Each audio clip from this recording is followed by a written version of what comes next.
والابن والروح القدس الإله الواحد آمين. بمناسبة عيد القيامة أحب أكلمكم على آية قالها القديس بولس الرسول في رسالته لفيليبي إصحاح 3 عدد 10 و11. قال إيه؟ قال لأعرفه وقوة قيامته وشركة آلامه.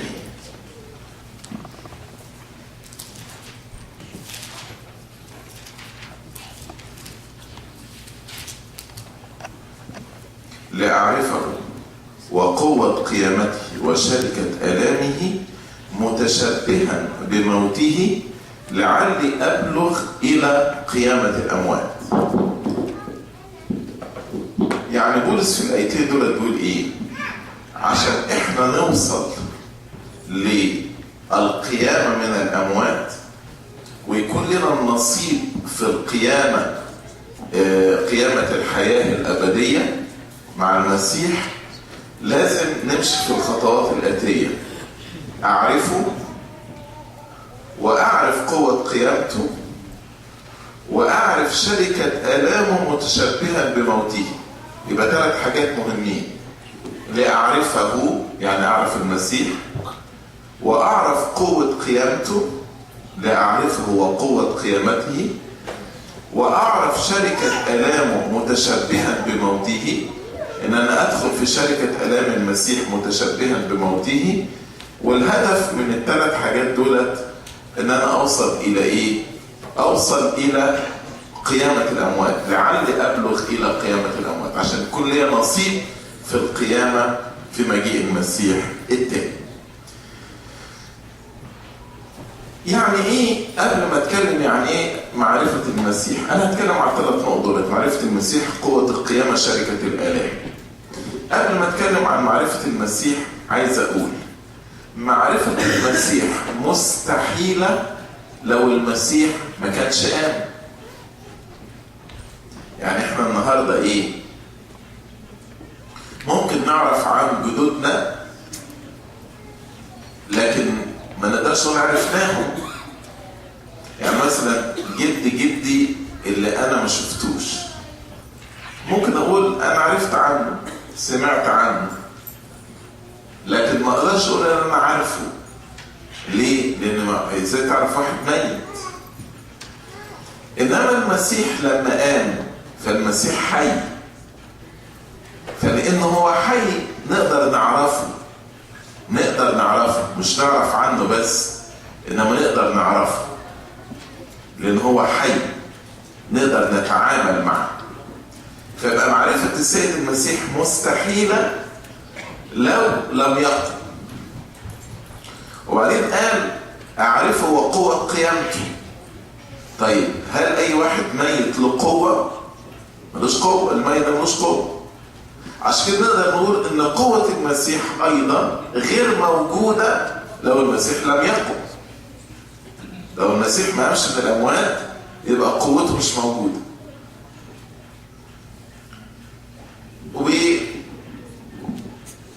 وشركة الآلام، هل أقدر أشترك في آلام المسيح لو المسيح ما قامش؟ طب إيه الهدف؟ يعني واحد يشترك في آلام ويتعب ويموت متشبها بموته وبعد كده تخلص الحكاية دي كده؟ يعني أنا ممكن أشترك في الألم لو الألم ليه نتيجة كويسة. يعني مثلا لو واحد هيعمل عملية وقالوا له إن نسبة نجاح العملية دي 0%، هيعملها؟ مش هيعملها. إيه اللي يخليه يخش في الألم؟ لكن إن قالوا له إن نجاح العملية دي 100%، يقول لك خلاص أنا هدخل واحتمل الألم عشان النتيجة. يبقى نفس الكلام لو المسيح لم يقم تبقى شركة الألم دي ملهاش معنى. احنا كده بنعذب نفسنا وبنحمل الصليب وبس على كده. لكن شركة الألام ليها معنى بقيامة المسيح. فأنا مستعد أتحمل الألم لأن عارف إن الألم ده هو الطريق إلى الحياة. الصليب هو الطريق إلى القيامة. عشان كده عايز أقول إن المسيحية تختلف عن أي ديانة تاني في العالم.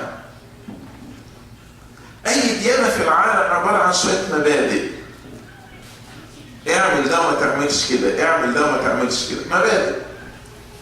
إنما المسيحية مش مبادئ، المسيحية شركة وعلاقة حقيقية مع السيد المسيح الحي القائم من الأموات. المسيحية مش مجرد مبادئ، مش مجرد صلي وصوم وروح الكنيسة واعترف وتنام، لا لا لا لا. المسيحية هي شركة وعلاقة حية مع السيد المسيح الحي القائم من الأموات، الله الذي صار إنسانا لكي ما يرفع البشرية ونكون أبناء الله.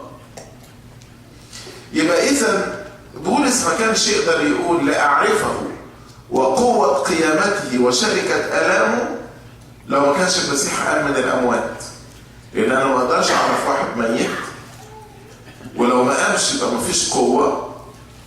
وإيه الهدف إن أنا أتحمل ألم لو الألم ده لن يقود إلى حياة ولن يقود إلى قيامة؟ طيب يعني إيه معرفة المسيح؟ قال لي أعرفه. يعني إيه معرفة المسيح؟ زي ما قلت لكم المعرفة دي مش مجرد تعرف عن شيء، إنما تعرفه هو. يعني يمكن أغلبنا قبل ما نيجي عن أمريكا سمعنا عن أمريكا، عرفنا عن أمريكا، لكن فرق بين إنك تعرف عن أمريكا وإنك تيجي وتشوف أمريكا. فرق إنك تسمع على فلان الفلاني تسمع عنه، وفرق إنك تصدق وتعرفه. فمعرفة المسيح ليست معرفة عن المسيح، ولكن هي معرفة لشخص المسيح، شركة، علاقة حقيقية مع شخص المسيح. هذه المعرفة ليست اختيار. يعني جيش واحد أنا اخترت إن أنا أعرف المسيح. يعني أنت هنا ممكن مثلا أي واحد في البلد أنت ليك الاختيار إنك تعرفه أو ما تعرفوش. تقول أنا عايز أتعامل مع فلان أو مش عايز أتعامل معاه. إنما بالنسبة للسيد المسيح ليست هي اختيار، ولكنها ضرورة لكل مسيحي إن أراد الحياة الأبدية، بل ضرورة لكل إنسان يريد الحياة الأبدية. يعني مفيش حد هيرث الحياة الأبدية إن لم يعرف المسيح. فهي ضرورة أهم من الحكمة وأهم من القوة وأهم من الغنى والمال. الناس بتفتخر بإيه؟ يا إما واحد يفتخر بذكائه، يا إما واحد يفتخر بالقوة بتاعته ومركزه، يا إما واحد يفتخر بالمال بتاعه. دولت أكتر 3 حاجات الناس بتفتخر بيهم. يا إما يفتخر بذكائه، يفتخر بمركزه وسلطانه وقوته، يفتخر بالمال. إنما في أرميا إصحاح 9 يقول لنا إن معرفة المسيح أهم من الغنى وأهم من الحكمة وأهم من القوة والجاه والسلطان والمركز. في أرميا 9 عدد 23 يقول هكذا قال الرب لا يفتخرنا الحكيم بحكمته، لا يفتخرن الحكيم بحكمته، ولا يفتخر الجبار بجبروته، ولا يفتخر الغني بغناه. يعني لو واحد حكيم ما يفتخرش بحكمته، ولو واحد جبار ما يفتكرش بجبروته، ولو واحد غني ما يفتكرش بغناه، بل بهذا ليفتخرن المفتخر. ايه يا رب؟ الواحد المفروض يفتخر بايه؟ قال لك بانه يفهم ويعرفني اني انا الرب الصانع رحمة وقضاء وعدلا في الارض، لان بهذه اصر يقول الرب. انا عايز تفتخر بجد؟ تفتخر لو انت عارف ربنا وعارف ربنا على حقيقته عارف ان ربنا هو الرحيم الصانع الرحمة. عارف ربنا هو العادل الذي يقضي بعدل. وده اللي يفرح قلب ربنا، لأن بهذا أصر يقول الرب. فهنا ربنا بيقول لنا بوضوح جدا ان لا تفتخر بغناك ولا تفتخر بذكائك ولا تفتخر بجبروتك، وما تفتخر بايه؟ بمعرفة ربنا. يا ترى احنا عارفين ربنا ولا لا؟ قلنا معرفة ربنا يعني علاقة واتحاد وشركة مع الله. من أهمية معرفة ربنا صلى إن احنا نعرفه.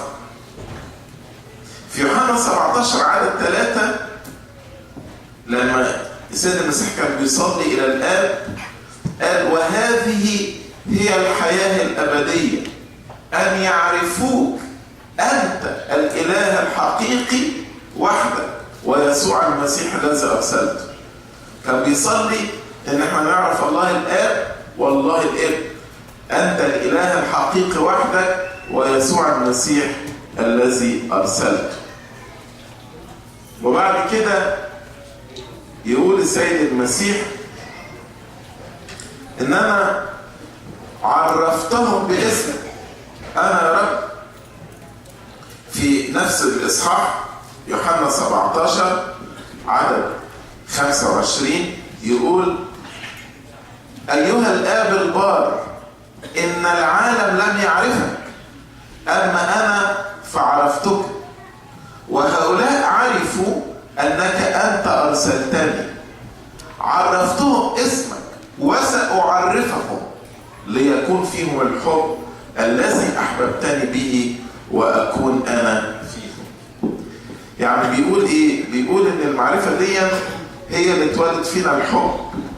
عشان كده السيد المسيح صلى من أجل هذه المعرفة وقال إن العالم لم يعرف الله، لكن ربنا ولاده ابتدى يعرفهم بالآب عشان يكون فيهم الحب.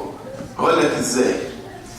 أنت لو صدقت واحد هتاخد من صفاته، فلو صدقت واحد مليان حب هتبقى انت برضو مليان حب وحنين زيه. عشان كده لما نعرف ربنا والله هو المحبة فيبقى احنا فعلا هيكون فينا الحب ده. فهنا ربنا بيقول: انا عرفتهم اسمك وسأعرفهم. هدف ربنا ان يخلينا نخش في علاقة معاه يبقى في المعرفة. معرفة المسيح ايضا تعطينا القوة اللي احنا محتاجينها. في رسالة بطرس الرسول الرسالة الثانية والإصحاح الأولاني عدد 3 يقول إيه؟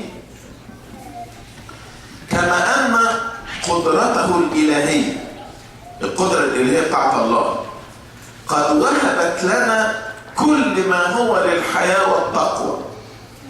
يعني القدرة الإلهية بتاعت الله وهبت لنا وأعطتنا كل اللي احنا بنحتاجه علشان نحيا حياة فيها تقوى.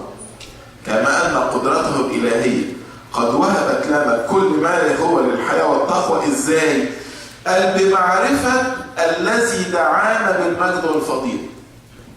يعني لو عرفت الابن، لو عرفت ربنا اللي هو دعانا بالمجد والفضيلة، لو دخلت في المعرفة دي إذا هتستطيع إنك تنال كل حاجة أنت محتاجها علشان تحيا حياة فيها تقوى. يبقى إذا معرفة المسيح تقوينا وتعطينا ما نحتاجه للحياة والتقوى. انتوا عارفين ليه ربنا صار إنسان؟ ليه ربنا تجسد وصار إنسان؟ أقول لكم ليه. يجاوبنا على السؤال ده قديس يوحنا في رسالة الأولى إصحاح 5 وعدد 20. يقول لنا: ونعلم أن ابن الله قد جاء، يعني تأنس وصار إنسان، وأعطانا بصيرة لنعرف الحق، ونحن في الحق في ابنه يسوع المسيح. هذا هو الإله الحق والحياة الأبدية. يعني سبب من أسباب التجسد إن احنا نعرف ربنا. احنا نعرف. فربنا بإنسان ماشي وسطنا عشان نتعرف عليه ونعرف مين ربنا ده. ده سبب من أسباب التجسد. المعرفة تعني علاقة، شركة مع الله. المعرفة تعني علاقة وشركة مع الله. طيب ازاي اوصل للمعرفة دي؟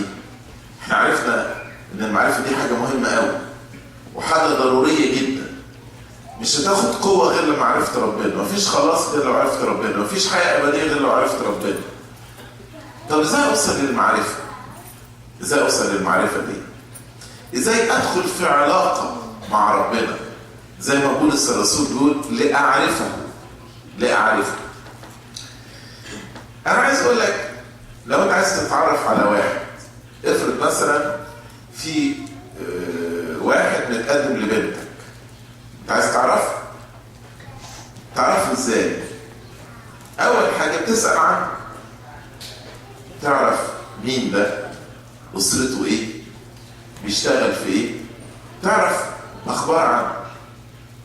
نفس الكلام، اول حاجة عشان تعرف ربنا انك تعرف عنه.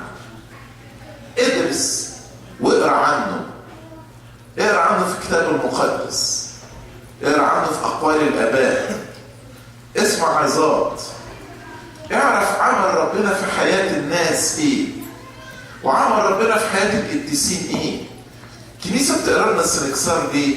عشان تعرفك على عمل ربنا في حياة الناس ايه، ازاي ربنا اشتغل في حياة الناس. طيب الخطوة الثانية،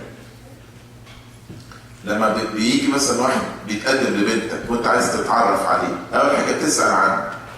بعد ما بتسأل عنه بتعمل ايه؟ تقول قابله عشان اتعرف عليه بقى، تبقى فيرست هاند اكسبيرينس، تعرفه كده وجها لوجه.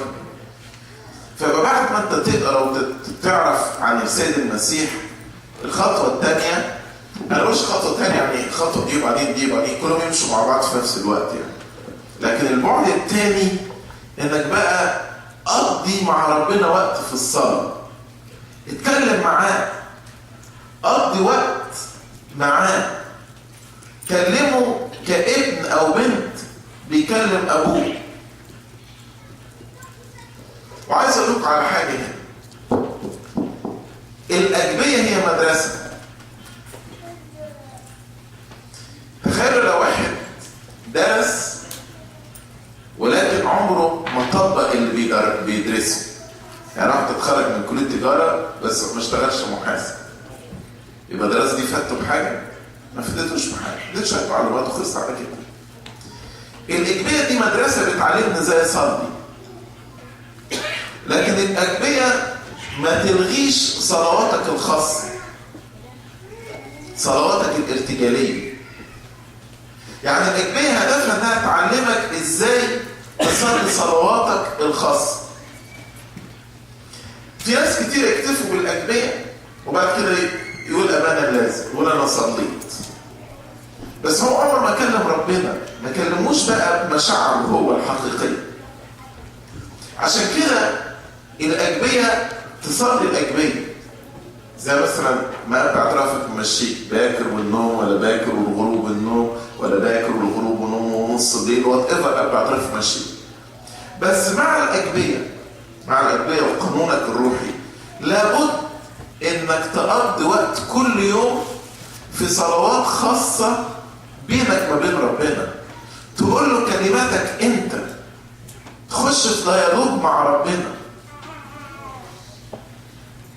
لكن لا تكتفي فقط بكلمات الأجبية، برغم كلمات الأجبية قوية جدا جدا، بس أنا عايزك أنت اللي تتكلم. فبعد ما تخلص صلاة الأجبية لابد يكون في صلوات ارتجالية، كلامك الشخصي أنت مع ربنا. أيضا عشان تعرف ربنا لازم تآمن بيه وتثق فيه. عمرك ما هتوصل للمعرفة الحقيقية ربنا غير لو انت اخدت المخاطرة، الريسك. اقصد ايه؟ اقول لك يعني في ناس تمشي مع ربنا بس ما عندهاش استعداد انها تاخد ريسك في حياتها مع ربنا.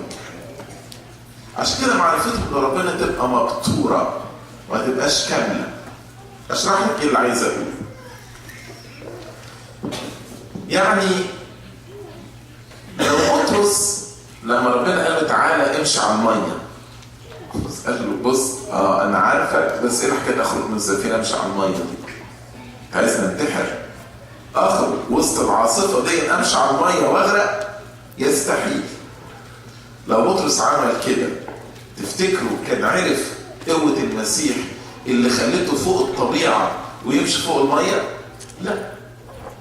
فبطرس خد المخاطره انه يسمع صوت ربنا حتى ضد قوانين الطبيعه. ده الايمان، ده الثقه في الله. فده ادى لبطرس معرفه جديده. عشان كده بطرس قدر يقول له انت هو المسيح ابن الله الحي. اشمعنى بطرس من دون ال 12 هو اللي قال الكلمه دي؟ لان بطرس اختبر المسيح خليه يمشي فوق الميه. مين يقدر يمشي فوق الميه؟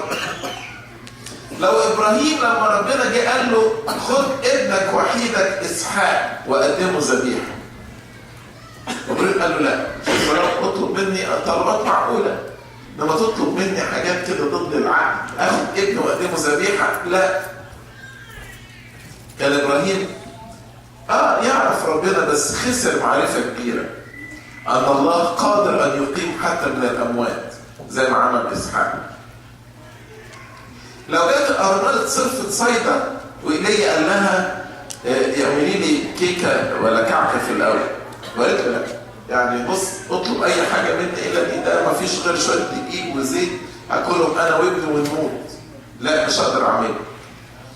اللي انا عايز اقوله عشان تعرف ربنا اسمع صوته، اسمع وصيته، اتبعه، ثق فيه حتى لو الوصيه مش مقبوله بالنسبه لك، حتى لو الوصيه مش داخله عقلك.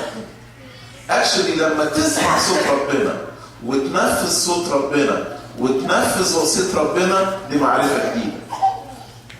لما ربنا يقول لك سامح وانت مش عايز تسامح من جوه، لما ربنا يقول لك اصطلح وانت مش عايز تصطلح من جوه لان ده ضد العقل وضد المنطق، لكن لما تيجي تنفذ وصيه ربنا زي ما بطرس عمل وزي ما ابراهيم عمل وزي ارمله صرفة صيدا عملت، هيفتح قصادك مجال لمعرفه ربنا عمرك ما كنت هتختبره.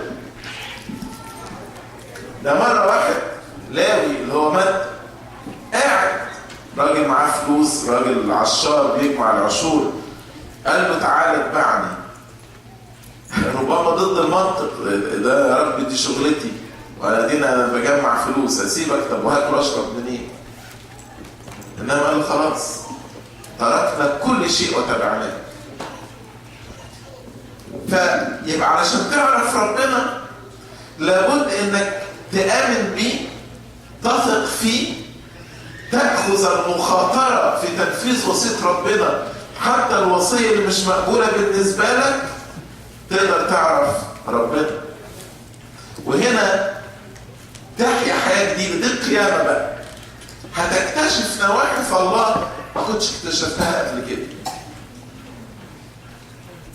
ليك حد بقى يكلمك على ربنا تقول بس ده انا عارف، ده انا جربت، ده انا اختبرت، ده في الموقف الفلاني ربنا طلب مني كذا وده كان ضد المنطق وضد العقل وعملته وربنا نفذ وعده معايا.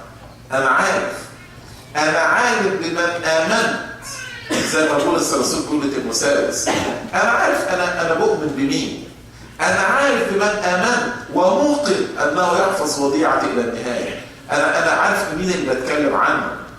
ربنا ده مش فكره بالنسبه لي، ربنا ده حقيقه، ده انا اختبرته. ايضا يبقى احنا قلنا علشان تعرف ربنا ادرس واقرا عنه، قضي معاه وقت في الصلاه والخلوه، امن بيه، ثق فيه، نفذ وصيته حتى لو الوصية ضد عقلك، وحتى لو الوصية ضد المنطق نفذ وصية ربنا. وآخر حاجة اتمتع بيه من خلال أسرار الكنيسة. ربنا فيه أكتر من كده حب، ادانا جسده، ادانا دمه عشان نتحد بيه، أبقى واحد معاه. قال من يأكل جسدي ويشرب دمي يثبت فيا وأنا فيه. في أكتر من كده حب، في أكتر من كده شركة، في أكتر من كده علاقة. تلامس مع الله، تلامس مع الله، ادخل في شركة حقيقية. كل الأسرار بتاعت الكنيسة دي ربنا اداها لنا علشان أدخل في شركة واتحاد سرائري وسري عجيب مع ربنا، عجيب وعميق مع الله. فعلا زي ما عروس النشيد تقول أدخلني الملك إلى حجابه. شركة سرائرية وشركة سرية عجيبة وعميقة مع الله. بعيد عن أسرار الكنيسة مش هتقدر تتمتع بهذه المعرفة. دي معرفة المسيح، لأعرفها لأعرفها. الجزء الثاني قال لأعرفه وقوة قيامته، وقوة قيامته. هنا لما بولس الرسول بيتكلم على قوة القيامة لا يتكلم عن قوة إضافية، بل يتكلم عن القوة المزخرة لنا في القيامة. القوة اللي ربنا حطها لنا في القيامة. عايز تعرف القوة دي ايه قوتها؟ القوة دي قومت جسد يسوع اللي في القبر ده للحياة، قومته وخرج من القبر والحجر موجود. الحجر الكبير ده اللي دحرج على القبر وعليه ختم بيلاطس. قوة. القوة دي ليا وليك، القوة دي لحسابنا. ربنا مستعد يدينا القوة دي. شوف بولس الرسول في أفسس إصحاح 1 وعدد 18 يقول لنا إيه؟ يقول لنا أو عدد 19 يقول لنا لتعلموا ما هي عظمة قدرته الفائقة نحونا نحن المؤمنين.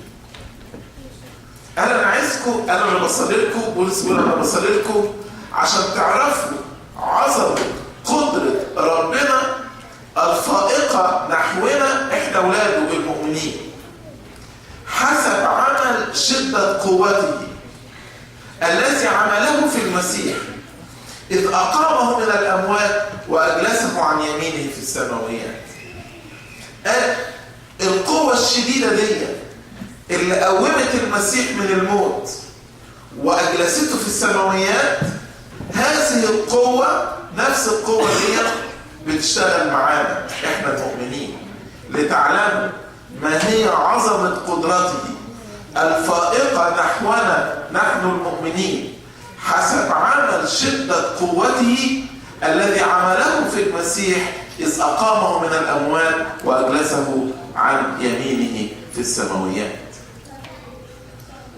ده كل المسيحيين، كل إنسان يؤمن باسم المسيح يستطيع أن يتمتع بهذه القوة.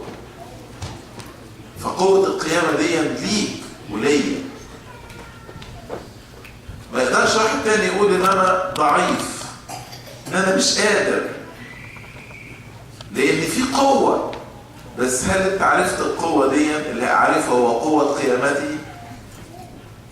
اللي اتحد مع المسيح واللي داخل في شركة مع المسيح يعرف هذه القوة، يعرف هذه القوة ويقول مع بولس الرسول أستطيع كل شيء في المسيح يسوع الذي يقويني.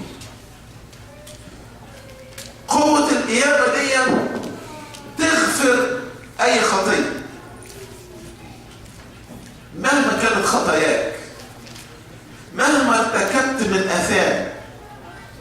لكن هذه القوة تغفر الخطية.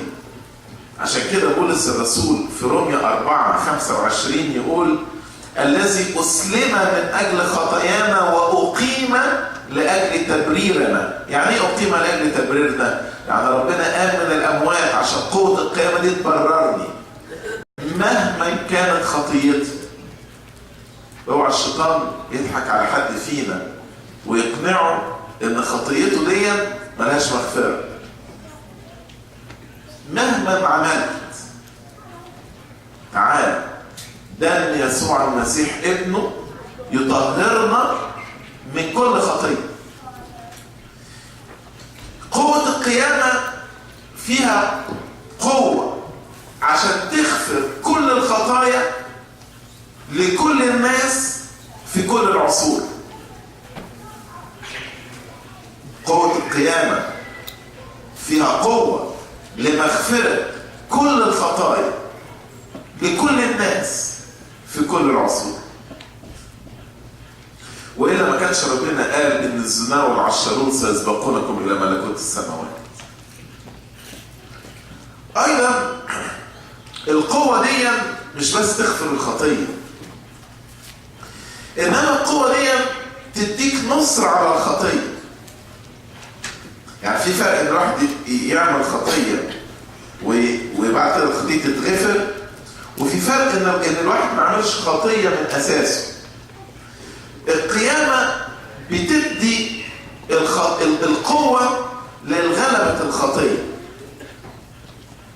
زي ما بنقرا في أفسس 4:23 و24 يقول: وتتجددوا بروح ذهنكم وتلبسوا الإنسان الجديد المخلوق بحسب الله في البر وقداسة الحق. يعني الإنسان اللي عاش القيامة ما يقعش في الخطية. عارفين احنا ليه بنخطي؟ احنا بنخطي لأن لم نعرف قوة القيامة بعد، لم ندخل إلى شركة قوة القيامة بعد. لكن لو دخلنا إلى شركة قوة القيامة ما نقعش في الخطية.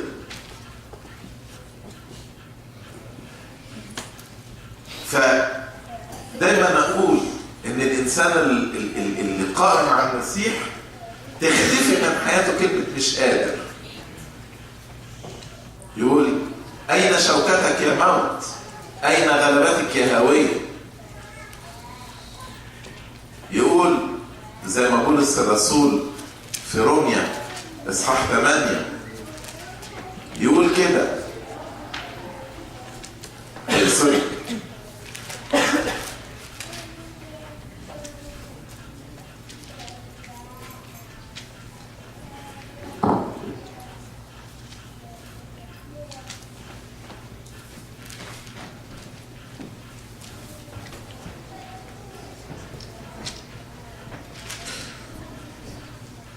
لما يقول أشكر الله بيسوع المسيح ربنا، رومية 7:25، أشكر الله بيسوع المسيح ربنا، إذا أنا نفسي بذهني أخدم ناموس الله ولكن بالجسد ناموس الخطية. إذا لا شيء من الدينونة الآن على الذين هم في المسيح يسوع السالكين ليس حسب الجسد بل حسب الروح. هنا إن الروح هيديني هذه القوة إن أنا أستطيع أن أنا أمشي في موكب نصرة المسيح. أيضا هذه القوة تعمل في ضعف الإنسان. مهما الإنسان كان ضعيف القوة دي تعمل في ضعفه. شوف في كورنثوس الثانية 12 عدد 9 يقول إيه؟ ربنا بيقول لبولس: تكفيك نعمتي لأن قوتي في الضعف تكمل. يعني إيه قوتي في الضعف تكمل؟ يعني كل ما الإنسان يعترف بضعفه قوة المسيح وقوة القيامة توصل كمالها في هذا الإنسان.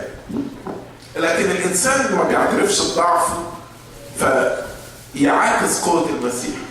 يعني قوة المسيح عايز تعمل فيه كمالها، بس أنا عاكس القوة دي فما تعملش فيه بالكمال بتاعه. فقوة المسيح تعمل في ضعف الإنسان. كل ما عشان كده قال حينما أنا ضعيف حينئذ أنا قوي. حينما أنا ضعيف حينئذ أنا قوي. القوة دي أيضا تغيرني وتخليني على صورة المسيح. في كورنثوس الثانية إصحاح 3 وعدد 18 يقول ونحن جميعا ناظرين مجد الرب بوجه مكشوف كما في مرآة نتغير إلى تلك الصورة عينها من مجد إلى مجد كما من الرب الروح. خلي بالك هذه القوة هي قوة تغفر الخطية، قوة تخليني أغلب الخطية، قوة تعمل في ضعف الإنسان، قوة تغيرني وتخليني في صورة الله. وأخيرا هي قوة للشهادة والكرازة، أروح أكرز باسم المسيح وأشهد للمسيح زي في كورنثوس الثانية إصحاح 5 عدد 19 وعدد 20 يقول أي أن الله كان في المسيح مصالحا العالم لنفسه غير حاسب لهم خطاياهم وواضعا فينا كلمة المصالحة إذا نسعى كسفراء عن المسيح كأن الله يعظ بنا نطلب عن المسيح تصالحوا مع الله. جابوا منين الرسل القوة دي؟ قوة الكرازة والشهادة للمسيح جابوها من القيامة، من قيامة السيد المسيح. يبقى إذا لما أتعرف على قوة القيامة هاخد قوة لمغفرة الخطية، هاخد قوة لغلبة الخطية، هاخد قوة تعمل بكمالها في ضعفي، هاخد قوة تغيرني وتخليني في شبه المسيح، وأيضا قوة للكرازة إن أنا أكرز وأشهد باسم المسيح لأعرفه وقوة قيامته وشركة آلامه متشبها بموته. قلنا ازاي نعرف ربنا المسيح وازاي وقوة لما نتعرف على المسيح ونختبر قوة القيامة اللي احنا هناخده. طب وايه شركة الآلام؟ تفتكر كل الكنوز دي كنوز معرفة المسيح وكنوز قوة القيامة، ايه الطريق ليها؟ الطريق ليها هو الصليب. زي ما المسيح حمل الصليب، لو المسيح ما ماتش على الصليب ما كناش استمتعنا بقوة القيامة.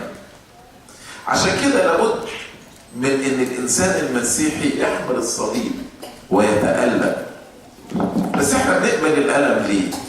بنقبل الألم زي الواحد اللي بيقبل يعمل عملية عشان عارف بعد العملية دي صحته تبقى 100%. فأنا بقبل هذا الألم عشان عارف ان الألم ده هو الطريق إلى قوة القيامة، هو الطريق إلى المجد الأبدي، هو الطريق للحياة الأبدية. الألم ده يجي على كذا نوع. الصليب نوع أختاره أنا بنفسي. يعني نوع أختاره بنفسي؟ ربنا قال لنا ادخلوا من الباب الضيق، ده اختيار. يعني أنا في إمكاني أخش من الباب الواسع، بس الباب الواسع ده يؤدي إلى الهلاك. لكن ربنا قال ادخل من الباب الضيق. ده نوع من أنواع حمل الصليب. يعني مثلا لما تيجي تضبط نفسك وتصوم 55 يوم، ما ده نوع من الدخول في الباب الضيق، لأن أنت بتختار بنفسك. لما تعيش ب 90% من دخلك بدل ما تعيش ب 100% وتقدم عشورك، ما ده دخول من الباب الضيق. ما انا ممكن اعيش ب 100% من الدخل واتمتع وانبسط، انما انا كده بختار ان انا ادخل من الباب الضيق. لما مثلا تصحى الصبح بدري وتقف وتصلي قبل ما تنزل الشغل، ما انت كان ممكن تنام نص ساعة زيادة، لكن ده دخول من الباب الضيق. لما في الويك اند تيجي وتحضر العشية بالليل يوم السبت وتحضر القداس وتيجي بدري يوم الحد، ما انت ممكن تروح وتهيص تتفسح وتنبسط انت واسرتك بلا كنيسة بلا لكن ده دخول من الباب الضيق. انت بتختار انك تدخل من الباب الضيق. لما واحد بيهينك وتبص له كده وانت تقدر تنتقم لنفسك وتقدر ترد على الإهانة بإهانة وعلى الشتيمة بالشتيمة، بس تبص له كده تقول له الله يسامحك، لأن الكتاب بيقول غير مجازين عن شر بشر أو عن شتيمة بشتيمة، بل بالعكس مباركين. ما تدخل من الباب الضيق. فاللي أنا عايز أقوله إن في باب ضيق أنا بختار أدخل منه، بختار إن أنا أحمل الصليب. دي شركة آلام، ما حدش طلب مني كده. طب أنا بختار ده ليه؟ علشان عارف إن ده هيوصلني إلى قوة القيامة، فأنا بضيق على نفسي عشان أوصل لقوة القيامة. طبعا في ناس ضيقوا على نفسهم أكتر وأكتر وأكتر، كل واحد حسب درجاته. زي مثلا أبا أنطونيوس لما باع كل ممتلكاته واداها للفقراء والمساكين وعاش كإنسان فقير، ده داخل من باب ضيق قوي قوي علشان يعمل إيه؟ عشان يوصل إلى قوة القيامة. نوع تاني من الصليب هي الآلام التي تأتي علينا، فنقبلها بفرح، نقبلها بشكر، عارفين ان ربنا بيحول كل شيء للخير لولاده. واحد جات له تجربة ألم، يحتملها بشكر وبفرح ويقول له يا رب لو سمحت بالتجربة أنا هقبلها. زي أيوب جاله تجارب فاحتملها وقال الرب أعطى الرب أخذ، فليكن اسم الرب مبارك، وبارك اسم ربنا. أحيانا احنا لما تجيلنا تجارب نقبلها بس بتذمر، ما نقبلهاش بشكر. لكن معلمنا يعقوب يقول طوبى للرجل الذي يحتمل التجربة لأنه إذا تزكى ينال إكليل الحياة. فده نوع تاني من الألم، إن أنا أقبل الآلام اللي بتيجي عليا أقبلها بشكر من غير تذمر، وأنا واثق إن كل الأشياء تعمل معا للخير. والنوع الثالث إن أنا أقبل الألم من أجل المسيح. لو اضطهدوني عشان أنا مسيحي أقبل. ده أبائنا الرسل مش بس احتملوا الاضطهاد، احتملوا السجن، احتملوا الجلد، احتملوا الرجم، واحتملوا الموت والاستشهاد من أجل المسيح. فده احتمال نوع من أنواع الصليب ونوع من أنواع شركة الآلام. يبقى أنا عشان أدخل في شركة آلام يبقى أضيق على نفسي، أدخل من الباب الضيق. التجارب اللي بتيجي عليا احتملها بشكر واشكر ربنا عليها. والحاجة الثالثة إن أنا لو اضطهدت لأن أنا مسيحي أقبل ده بفرح، وأعرف إن هذا الاضطهاد هو شركة في آلام المسيح. الإنسان عايز إيه في حياته؟ لما تقعد تفكر كده، أي حاجة إحنا بنعملها في حياتنا عايزين نوصل لحاجة واحدة، إحنا نبقى سعداء. الواحد عايز يبقى سعيد في حياته. الحقيقة السعادة دي مش هتيجي لا من مال ولا من جبروت ولا من حكمة زي ما قرينا في أرمية 9، إنما السعادة هتيجي من معرفة المسيح، والفرح هيجي من معرفة المسيح وقوة قيامته وشركة آلامه. يستحيل إن الواحد يبقى سعيد في حياته وهو ما يعرفش ربنا. يقول لك ففرح التلاميذ إذ رأوا الرب، أراكم أيضا فتفرح قلوبكم ولا ينسى أحد فرحكم منه. علشان كده يا ترى النهارده كم واحد فينا هياخد القرار ده؟ كم واحد فينا هيقول مع بولس الرسول لأعرفه وقوة قيامته وشركة آلامه؟ بس هي برضه مش قرار، هي أكتر من قرار. إنك تاخد قرار دلوقتي إنك تعرف المسيح وتعرف قوة قيامته وتعرف شركة آلامه، بس تلتزم بهذا القرار وتنفذه بقية حياتك. ياما قرارات أخدناها والتزمنا بيها لمدة أسبوع، 10 أيام، أسبوعين، شهر، شهرين، ونسيناها بعد كده. مش كده أنت محتاجه ولا أنا محتاجه النهاردة؟ مش مجرد إن أنا أخد قرار، لكن اخد قرار والتزم بيه بقية حياتي. اقول يا رب من دلوقتي لغاية اخر لحظة في حياتي انا شعاري هو لاعرفه وقوة قيامته وشركة آلامه متشبها بموته لعلي أبلغ إلى قيامة الأموات. لإلهنا المجد الدائم إلى الأبد.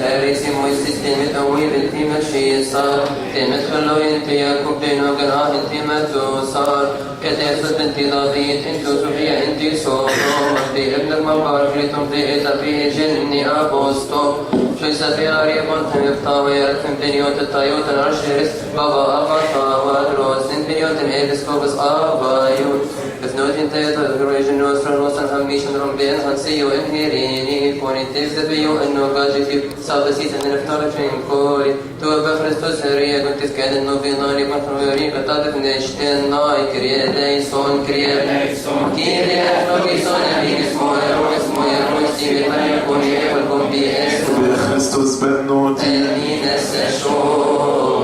Epuro تتيهرين مينان تكهرين سمنان تكهرين كرنوفنا نيفورجي تكتكم نبيونا باسمنا بما شأن أمين.